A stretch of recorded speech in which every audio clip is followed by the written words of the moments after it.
Hey folks, it's Sam. I'm making this recording about the new moon in Libra, October 31st into November 1st. This new moon is also called Diwali, as you see down here. This is the festival of light.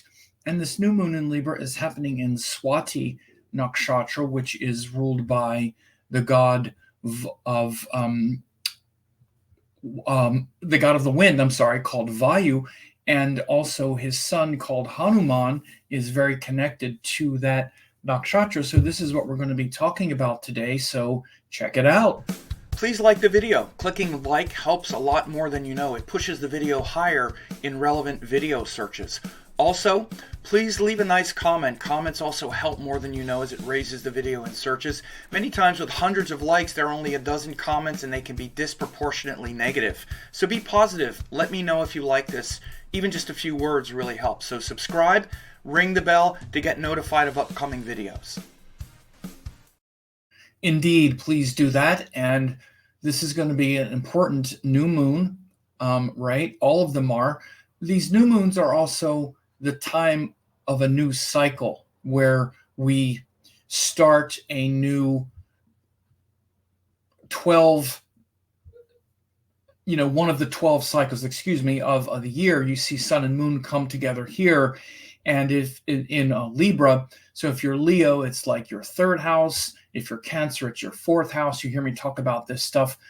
And so again, this is why these new moons and full moons are so important. And it's why I also go over them in my members site. Here you see that Sam's member site. You can see I already did the new moon in Libra forecast for all 12 signs and also the week's updates. I also have some new member classes and whatnot. But this is why these new moons are so important, because they're the beginning of a 30-day cycle. Sun and moon come together here in Libra, and it's also the beginning of this festival called Diwali. So again, Vedic Indian festivals are timed to the cosmos, not just the Gregorian calendar.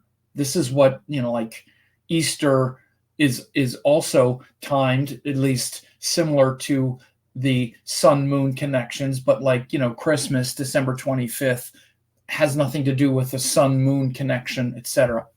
So this particular new moon happens at a time when both the sun and the moon are quite weak. And you see we have this celebration called Diwali, which means this festival of light, but it's actually where the lights are a little weak. So this means that on Diwali, we actually produce a lamp. We actually intentionally bring the light to the gods, so to speak, and offer the lamp, again, intentionally. We light the lamp and then we bring it intentionally, because what happens on this particular new moon, the phenomena is that the sun, as you could see, is in the sign of Libra, which is the debilitation sign of the sun. And the moon is both very dark. It's at its darkest, which is one of the sources of, where the strength of the moon is low when it's not bright. And it's near the sign of Scorpio, where it is debilitated. So two main sources of strength for the moon are also low. So both the sun and the moon are somewhat depleted or very depleted on this new moon day. So this is the day when we have, where we intentionally have to bring the light. That's probably the best interpretation of why we celebrate Diwali at this time. And you would say, well, if the sun and moon are so weak, why are we celebrating the light? Because they're weak. And even what we do on Diwali is we intentionally light these lamps.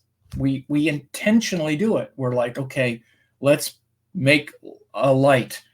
Let's make a Deepa lamp and intentionally light it and focus on that inner light, because it's naturally weak in the sky at that time.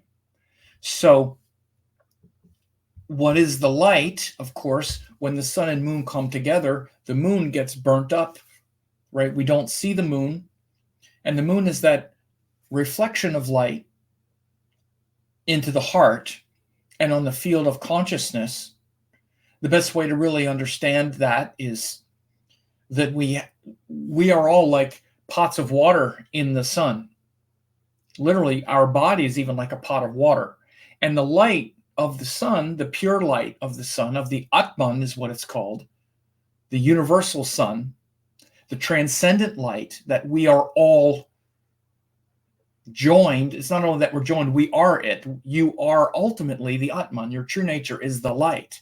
The same light in me, that is you. Just like there's one sun, it's the same sun that we all see. And so even when we say namaste, we're saying that me as a pot of water and you as a pot of water, I recognize that light in you comes from the same light. It's just a reflection of the same light. That is the light in me.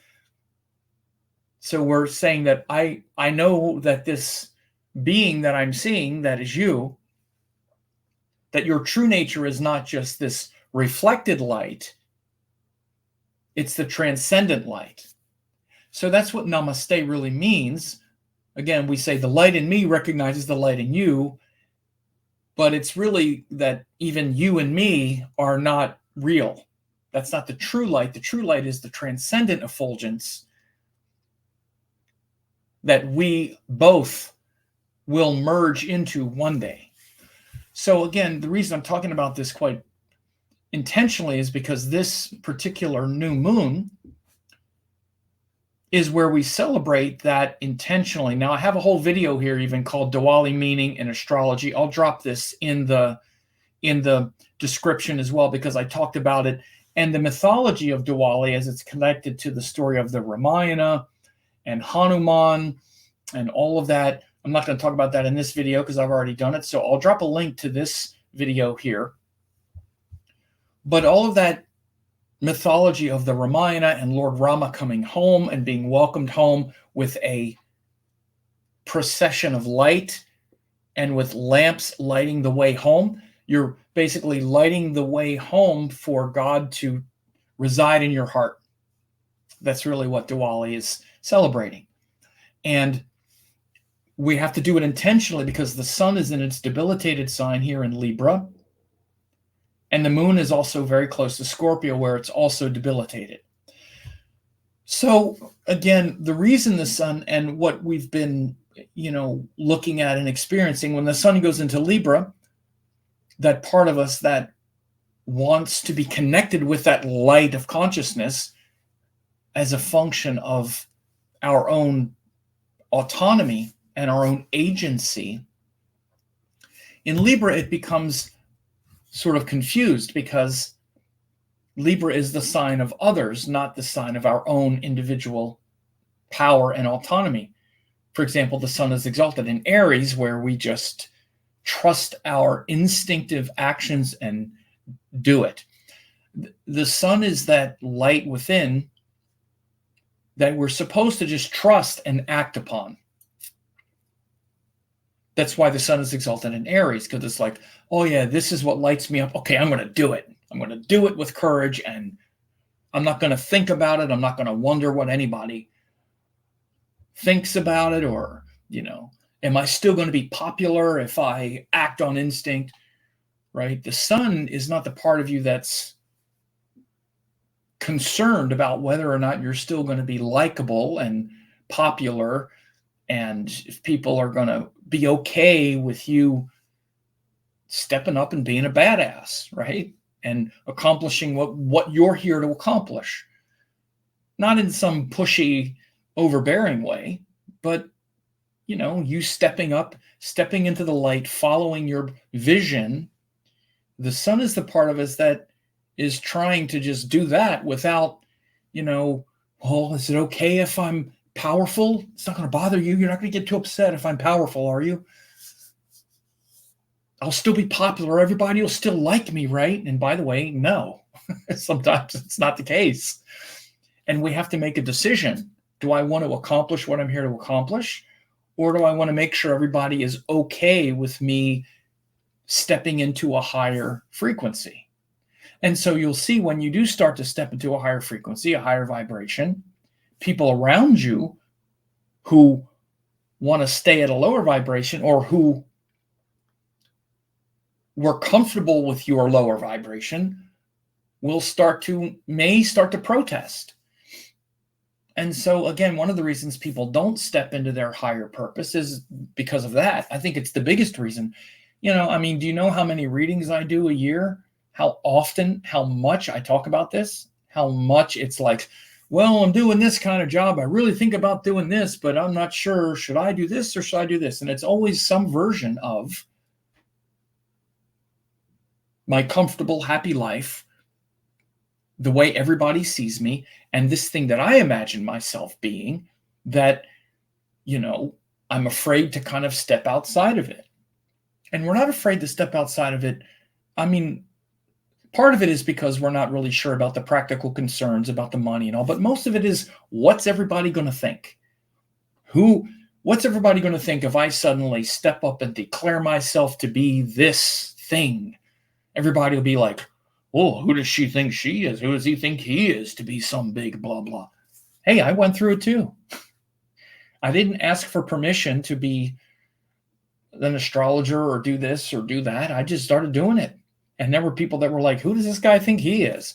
Writing these books, teaching these courses. There was a lot of people didn't like it. People who had been around more established.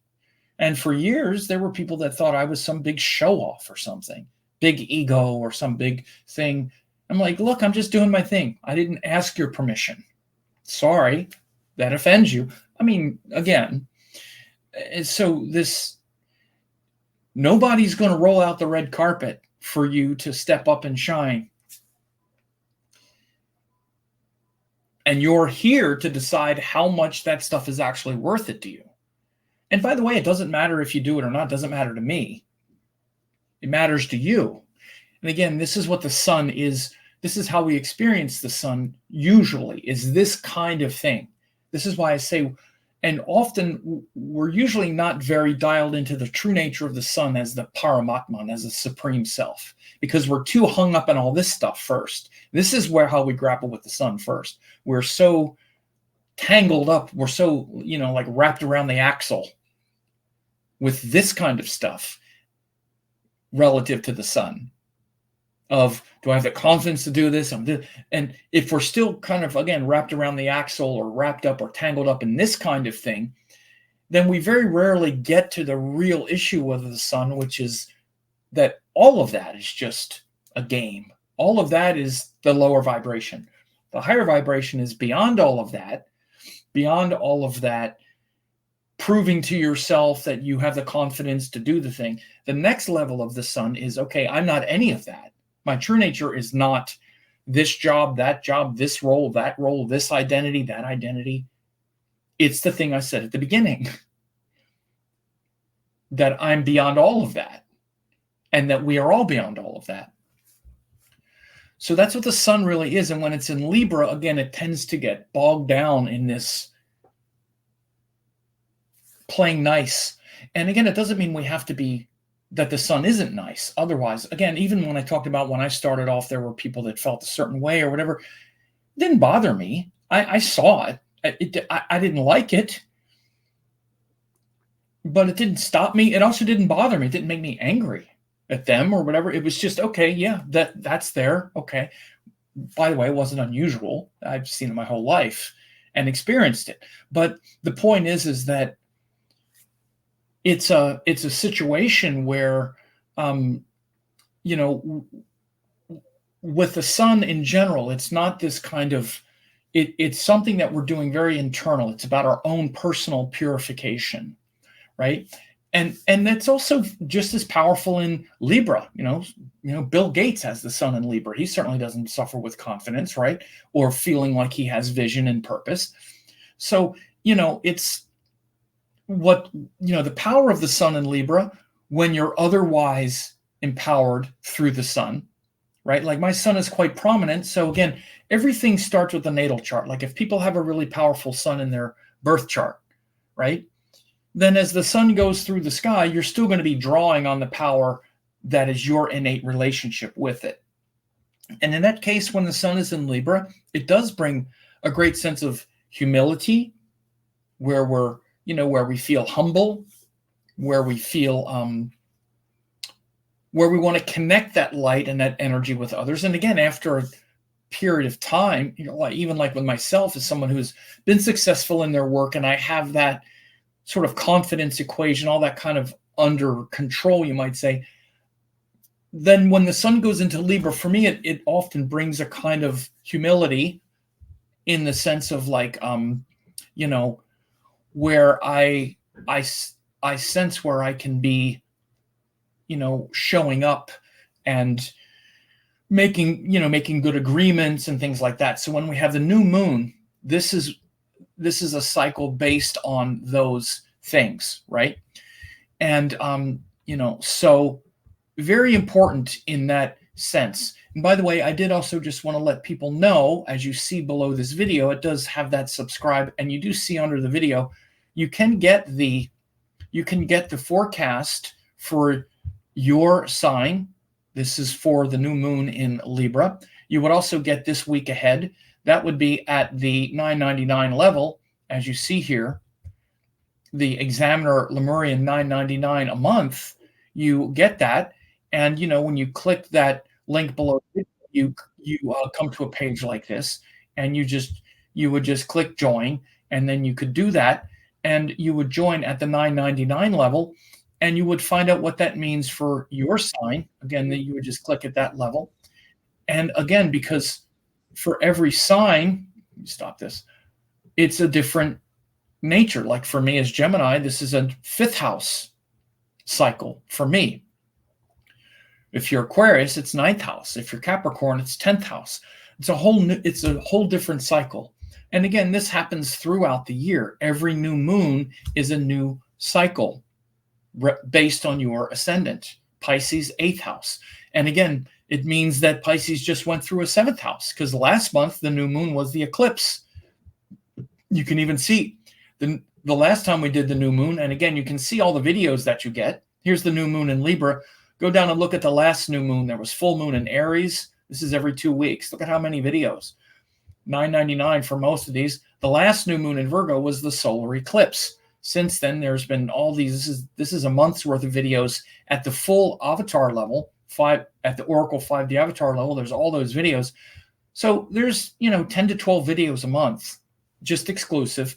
So again, it's very worth it to just stay up to date. And even at that $9.99 level, you would get this new moon in Libra, the Examiner level, and you would also get this week ahead. You would get these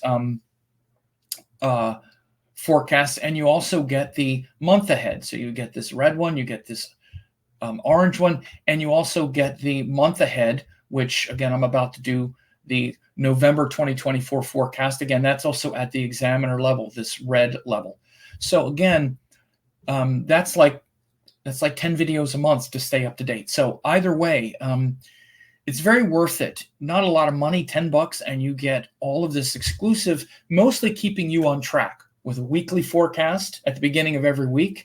I go through every day, an overall monthly forecast, and then these new moons and full moons for your sign.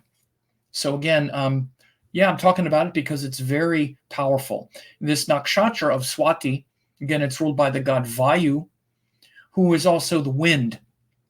And the symbol of Vayu is also Hanuman. He's the most approachable deity, right? Vayu is one of the deities from the Rig Veda, right? And the sacred wind and all. But the gods and deities that are more approachable, like Shiva and Hanuman, which is the monkey god, they're from the texts called the Puranas.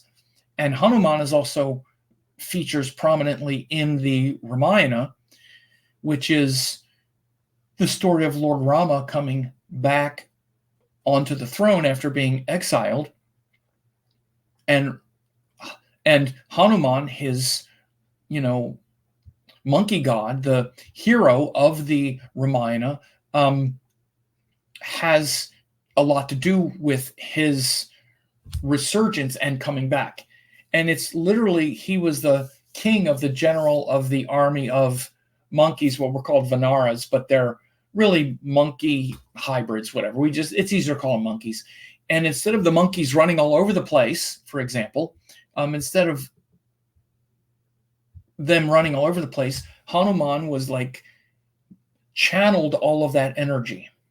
So again, he's connected to Vayu, or the wind, just like your thoughts and mind is connected to the monkey mind, jumping all over the place, unscattered.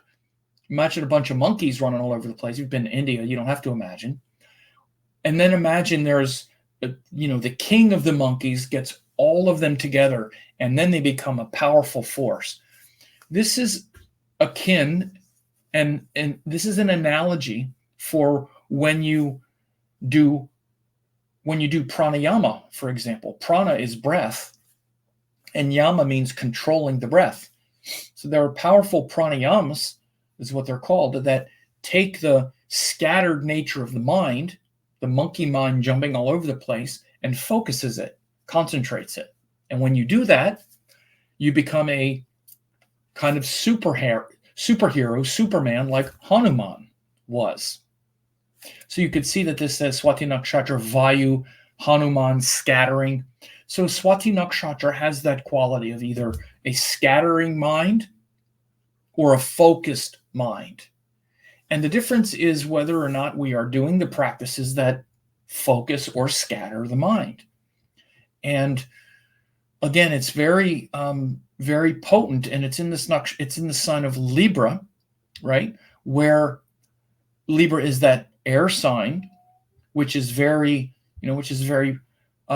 prominent and powerful in things like pranayama and mantra and things that help to elevate the vibration in the mind.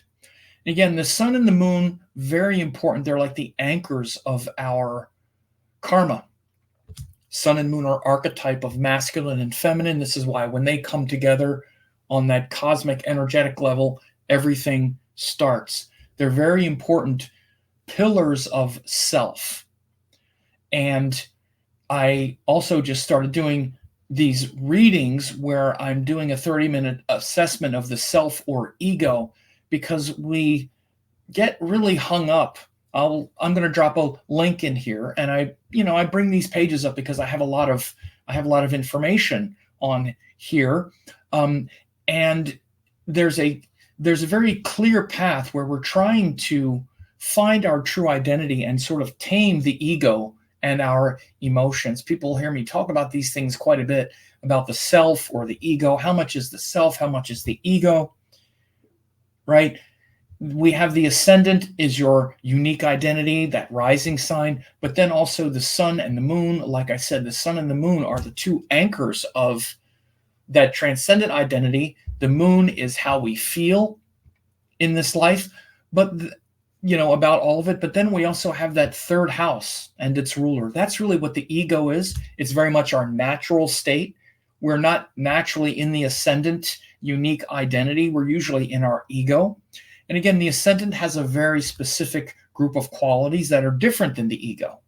For example, our behavior and acting phony or real and authentic is really connected to the ascendant, not the ego. The ego is connected to something else. So wondering whether or not you're acting through your like a problem with the ascendant identity or the ego, because it's important to know, is it an ego problem? Because ego is a very different problem than feeling lost and not connected to your unique identity. They look different and they're very distinct, very important to understand.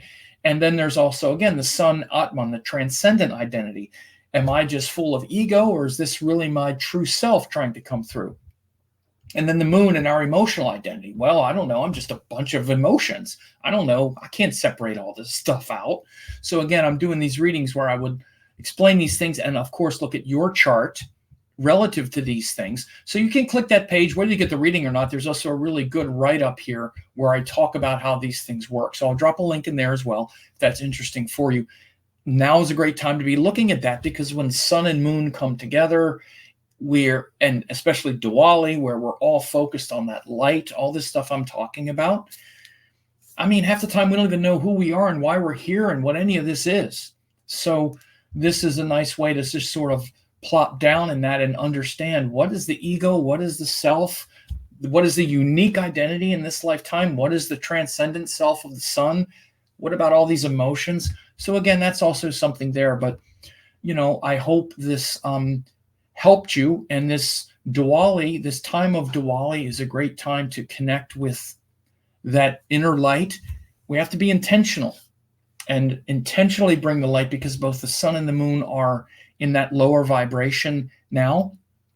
And by the way, like I said, the sun is in the lower vibration because we kind of lose our clarity of focus. The moon is both dark, where we feel kind of ungrounded and not really connected, but also it's close to the sign of Scorpio, because right after the new moon, the sun goes into Scorpio, where the emotions are quite volatile, feels dangerous. We feel ungrounded. We don't feel like we're tethered to this worldly experience. We feel like we're in danger and things like that. This is what makes the moon difficult in Scorpio. So again, both of these qualities of the moon are feeling that. So if you've been feeling these things these last couple days, this is why. And again, something like one of these readings, or even just go and read the page, first of all, so you understand these things. This is very important.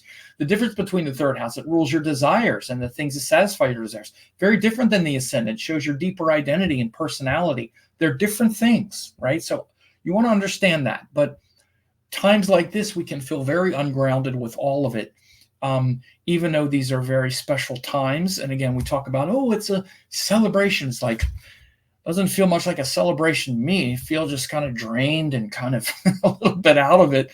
So anyway, I hope this maybe helped you a little bit to get, your sort of bearings on it. And thanks a lot.